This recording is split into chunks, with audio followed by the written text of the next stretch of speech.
जय जोहार, नमस्कार। दैनिक छत्तीसगढ़ चैनल देखना शुरू कर चुके हैं आप और छत्तीसगढ़ प्रदेश की आज की तमाम सभी महत्वपूर्ण बड़ी खबरों की शुरुआत आज की पहली बड़ी खबर के साथ। श्रमिकों के बैंक खाते में 14 करोड़ से अधिक की राशि का भुगतान श्रम मंत्री देवांगन आज जारी करने वाले हैं।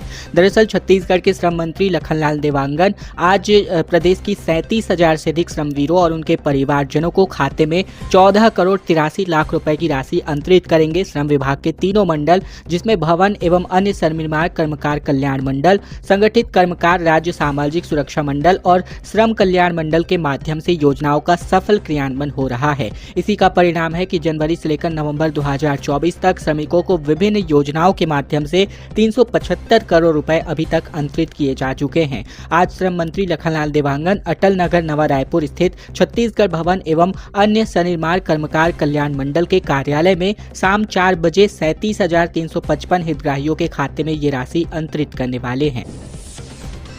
लीजेंड्स 90 क्रिकेट लीग का आयोजन रायपुर में होने जा रहा है, जिसको लेकर तमन्या भाटिया यहां पर परफॉर्मेंस देने आ रही हैं।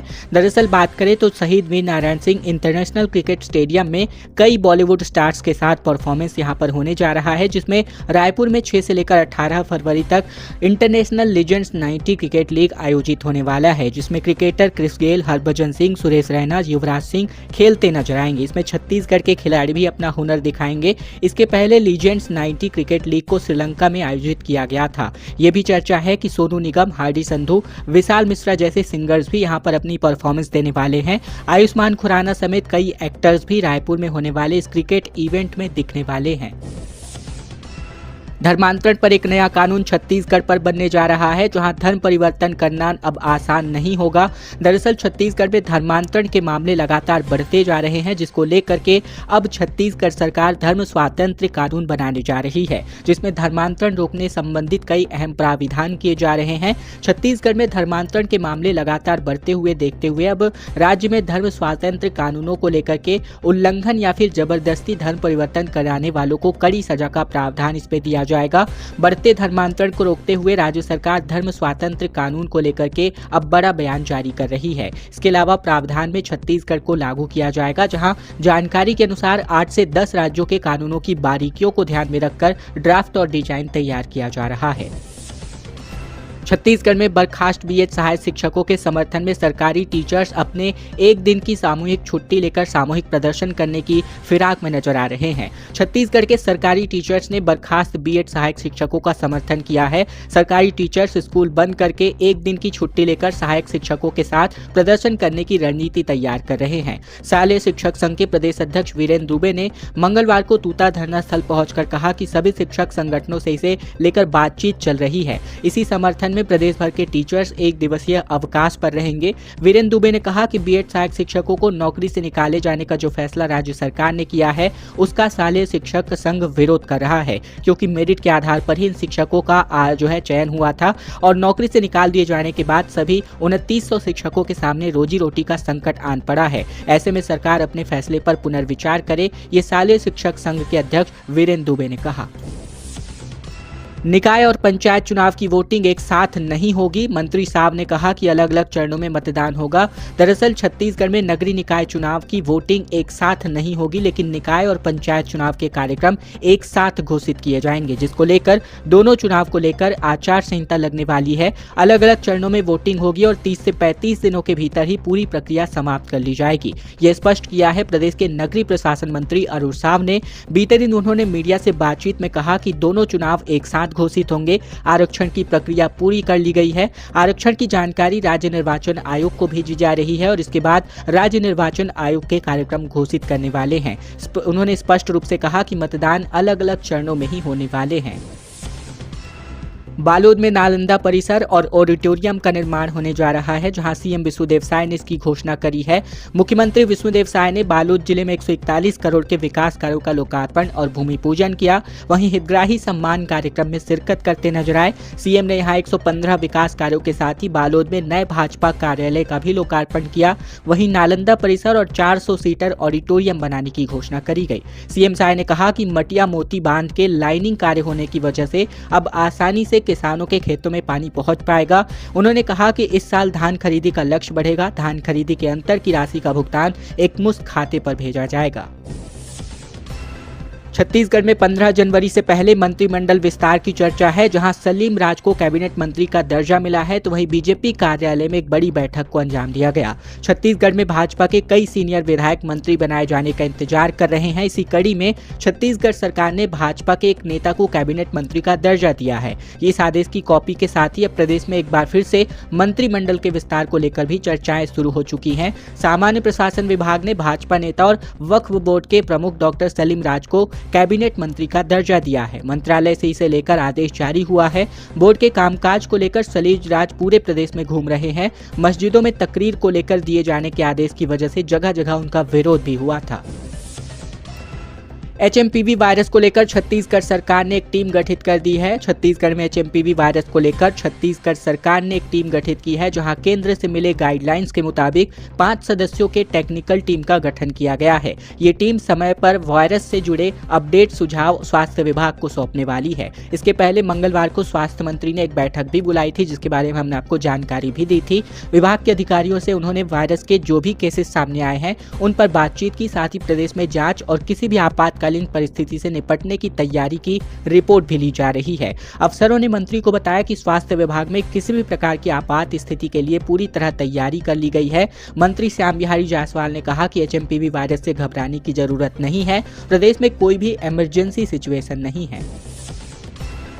छत्तीसगढ़ के 100 साल पुराने जर्जर मिशन अस्पताल पर बुलडोजरी कार्यवाही करी गई। छत्तीसगढ़ के बिलासपुर में 100 साल से अधिक पुराने जर्जर मिशन अस्पताल परिसर पर नगर निगम का बुलडोजर चलाते हुए देखने को मिला बीते दिन, जहां सुबह 6 बजे से अतिक्रमण दस्ते ने 10 बुलडोजर भवन को जमींदोज करने में लगे हुए थे। करोड़ों की सरकारी जमीन पर व्यावसायिक उपयोग किया जा रहा था। जिला प्रशासन और नगर निगम की टीम संयुक्त रूप से कार्यवाही की, जहां कमिश्नर कोर्ट ने लीज समाप्त होने पर भूमि अधिग्रहण के आदेश को सही ठहराया था। मिशन हॉस्पिटल के डायरेक्टर डॉक्टर रमन जोगी और पदाधिकारियों ने अस्पताल के ओपीडी, आईसीयू और अन्य हिस्सों में कब्जा कर लिया था। लाइसेंस रिन्यूअल नहीं होने के बावजूद भी जर्जर भवन में अस्पताल का संचालन किया जा रहा था, जिसको लेकर छत्तीसगढ़ में प्रशासन ने बड़ी कार्यवाही की है। रायपुर समेत कई जिलों में रात में ठंड कम देखने को मिल रहा है, तो वहीं अगले आने वाले 2 दिनों तक तापमान में 2 डिग्री तक की कमी आएगी और एक बार फिर से उसके बाद तापमान 3 डिग्री तक बढ़ने वाला है। छत्तीसगढ़ में हवाओं की दिशा बदलने के कारण पिछले 2 दिनों से ठंड में लगातार कमी हो रही थी और इसके बाद एक बार फिर अब न्यूनतम तापमान सामान्य से कम था। ये बढ़ते बढ़ते सामान्य के करीब पहुंचा और एक बार फिर से सामान्य से ऊपर पहुंच गया है। ऐसे में मौसम विज्ञान विभाग ने आने वाले 2 दिनों में न्यूनतम तापमान में 2 डिग्री सेल्सियस तक की गिरावट दर्ज करे जाने का अनुमान जताया है। इसके बाद एक बार फिर से रात के तापमान में 2 से लेकर 3 डिग्री तक की वृद्धि होने की संभावना है। प्रदेश में सबसे ठंडा स्थान बीते दिन अंबिकापुर रहा, जहां रात का तापमान 9.4 डिग्री सेल्सियस दर्ज किया गया। जांजगीर चांपा में 86 दिनों से भूख हड़ताल पर भू विस्थापित बैठे हुए हैं। नौकरी और भत्ता बहाली की मांग को लेकर बड़े स्तर पर आंदोलन की चेतावनी इन्होंने सरकार को दी है। जांजगीर चांपा जिले के दर्रा भाटा चौक के पास मड़वा पावर प्लांट में नौकरी और जीवन निर्वाह की भत्ता की मांग को लेकर पिछले 2 माह से 26 दिनों के भू विस्थापित हड़ताल जारी है, जहां मंगलवार को भू विस्थापितों ने शहर की कचहरी चौक में रैली निकालकर जमकर नारेबाजी और मुख्यमंत्री के नाम नायब तहसीलदार को ज्ञापन सौंपा। प्रदर्शन कर रहे भू विस्थापितों का कहना है कि छत्तीसगढ़ राज्य विद्युत मंडल ने लिखित में हमें नौकरी और जीवन निर्वाह भत्ता देने का वायदा किया था। हमारे अधिकारों की अनदेखी की जा रही है। हमारी भूमि अधिग्रहण के समय किया गया वादा अब तक पूरा नहीं हुआ। भू विस्थापितों ने यह भी कहा है कि परिवार में सभी सदस्यों ने 12वीं पास कर लिया है, जिसके बाद ITI प्रशिक्षण दिलाने का वादा भी किया गया था, लेकिन यह भी पूरा नहीं हुआ और अब बाहरी लोगों को नौकरी दी जा रही है, जबकि इन्हें नजरअंदाज भी किया जा रहा है। रायगढ़ से बड़ी खबर, जहां 43 दिनों से ग्रामीण जंगल की पहरेदारी करने को मजबूर हैं। दरअसल छत्तीसगढ़ के रायगढ़ जिले के नागरमुड़ा गांव के ग्रामीण पेड़ों की कटाई का विरोध कर रहे हैं। ग्रामीण सुबह 10 बजे से शाम 5 बजे तक नर्सरी बाड़ी में पहुंचकर पहरेदारी करने बैठ जाते हैं और जंगल में पेड़ कटाई न हो इसकी निगरानी करते हैं। बीते दिन ग्रामीणों का विरोध करते हुए 43 दिन हो चुका है। ऐसे में निजी कंपनी के कोल माइंस विस्तार के लिए पेड़ों की कटाई करी जानी है। तमनार ब्लॉक के डोंडा महुआ, जांजगीर और नागरमुड़ा गांव के जंगल में माइंस के विस्तार के लिए तकरीबन 12,000 से ज्यादा पेड़ों की कटाई की जानी है। पेड़ काटने और उनके परिवहन का काम वन विभाग को किया जाना है। ऐसे में 27 नवंबर को वन अमला नागरमुड़ा गांव पेड़ काटने पहुंचा और तकरीबन 1100 पेड़ों को काट दिया गया, लेकिन उसके बाद ग्रामीणों ने इसका विरोध किया और अब लगभग 43 दिनों से ये पहरेदारी करने रोज पहुंचते हैं। छत्तीसगढ़ में हुए घोटाले के मामले में सौम्या चौरसिया को अब जमानत मिल चुकी है, लेकिन रिहाई का ऑर्डर नहीं मिला है। छत्तीसगढ़ राज्य की सेवा निलंबित ऑफिसर सौम्या चौरसिया को आखिरकार जमानत मिल चुकी है। हालांकि जमानत के बाद भी सौम्या चौरसिया को जेल से निकालना मुश्किल है, क्योंकि उन पर दूसरे केसेस भी चल रहे हैं। फिलहाल उन्हें आय से अधिक संपत्ति मामले में राहत मिली है। बताया जाता है कि आय से अधिक संपत्ति के मामले में एंटी करप्शन ब्यूरो की ओर से 60 दिनों में कोर्ट में चालान पेश नहीं किया गया और इसी के चलते एसीबी और ईओडब्ल्यू स्पेशल कोर्ट से जमानत मिल चुकी है।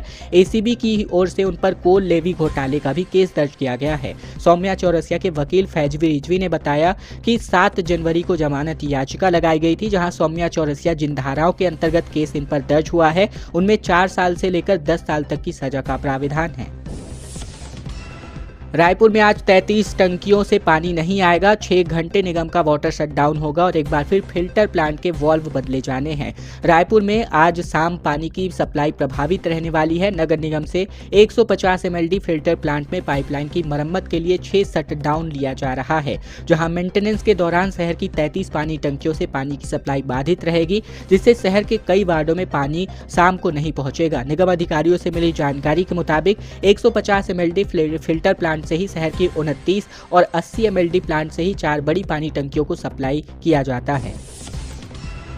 टीएस सिंहदेव ने कहा कि चंगाई सभा नहीं, जबकि गरीबी है धर्मांतरण की असली वजह। दरअसल छत्तीसगढ़ में धर्मांतरण का मुद्दा दोनों ही राजनीतिक पार्टियों के लिए गर्म मुद्दा है। इस बीच पूर्व डिप्टी सीएम टीएस सिंहदेव ने धर्मांतरण और घर वापसी को लेकर बड़ा बयान जारी किया। इन्होंने चंगाई सभा से धर्मांतरण नहीं होता ये बताया। उन्होंने सिर्फ ईसाई समाज के लोग आते हैं। धर्मांतरण का कारण आर्थिक गरीबी है। घर वापसी और गैर राजनीतिक हो तो मैं भी घर वापसी के साथ हूँ। सरगुजा में सिंहदेव ने कहा कि ये लोग अब इस स्थिति में नहीं है कि उन्हें स्वीकार करे और धर्मांतरण हो। धर्मांतरण पर रोक लगनी चाहिए। एक सीमा के अंदर सभी धर्म के लोगों को अपने धर्म का पालन करे। धर्मगुरुओं से भी कई बार की और बातचीत है। धर्मांतरण होता है तो लोग रिएक्ट करेंगे ही। संविधान गौरव दिवस भाजपा मनाने वाली है, जहां 11 से लेकर 25 जनवरी तक गौरव यात्रा आयोजित होने वाला है। दरअसल छत्तीसगढ़ में बीजेपी 11 से लेकर 25 जनवरी तक भारतीय संविधान के 75वें गौरव वर्षशाली यात्रा निकालने वाली है, जिसके परिप्रेक्ष्य में संविधान गौरव अभियान का आयोजन किया जा रहा है। इस पूरे देश के साथ साथ छत्तीसगढ़ में भी इस आयोजन को लेकर व्यापक तैयारियां करने का निर्देश प्राप्त हुआ है। इस अभियान के अंतर्गत सफल संचालन के लिए प्रदेश स्तरीय समिति भी गठित की गई है। ये जानकारी भाजपा प्रदेश महामंत्री जगदीश रामू मोहरा ने दी है।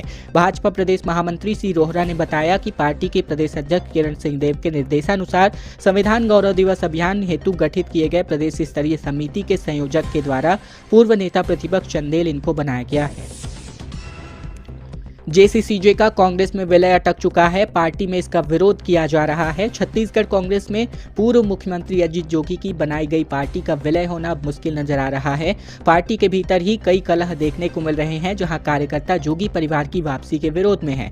रेणु जोगी का आवेदन आने के बाद दिल्ली में 2 बार बैठकें हो चुकी हैं और अब अगली बैठक राजीव भवन में जल्द होने की खबर है। इधर पूर्व विधायक बृहस्पति सिंह की वापसी पर भी कई नेताओं ने असहमति जताई है। पीसीसी अध्यक्ष दीपक बैज ने कांग्रेस वापसी के लिए सभी आवेदनों को लेकर प्रदेश प्रभारी सचिन पायलट से चर्चा की है। इस दौरान समिति ने कुछ सदस्य दिल्ली भी पहुंचे थे, जबकि नेता प्रतिपक्ष चरणदास महंत, मोहन मरकाम वर्चुअली बैठक में शामिल हुए थे। इस दौरान आवेदनों की संख्या और प्रमुख आवेदनों पर भी बातचीत हुई। छत्तीसगढ़ की तमाम बड़ी खबरों का सिलसिला बस यही तक का था। अगर आपको यह वीडियो पसंद आए तो वीडियो को लाइक करना मत भूलेगा। चैनल पर अभी भी नए हैं तो चैनल को जरूर सब्सक्राइब कर लीजिएगा, ताकि छत्तीसगढ़ की तमाम संकलित खबरें हम आप तक रोजाना ठीक इसी प्रकार पहुंचा सकें।